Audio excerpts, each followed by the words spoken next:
आपके साथ ना बहुत ही आसान आइसक्रीम की रेसिपी शेयर करने लगी हूँ। आप भी इसे ट्राई करके साफ़ सुथरी आइसक्रीम घर पर बनाकर बच्चों को ज़रूर खिलाएं, वो भी घर में रखी हुई बहुत ही कम चीज़ों के साथ। हम बनाएंगे मज़ेदार मैंगो आइसक्रीम।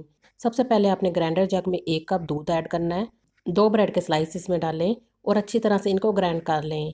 अब आपने पैन को चूल्हे पर रख कर चूल्हे को जला लेना है।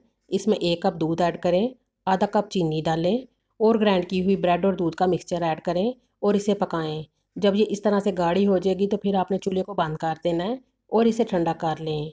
अब आपने ग्राइंडर जग में आधा कप क्रीम ऐड करनी है। आधा कप आम का पेस्ट डाल दें।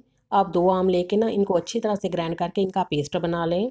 2 खाने के चम्मच इसमें मिल्क पाउडर डाल लें और ठंडा किया हुआ इसमें ब्रेड का मिक्सचर डाल दें कि इसको अच्छी तरह से ग्राइंड कर लें। अब इसे किसी भी एयर टाइट डिब्बे में डालें।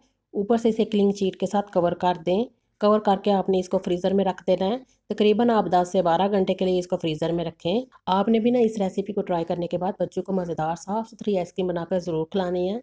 रेसिपी को ज़रूर ट्राई करें। अल्लाह हाफिज़।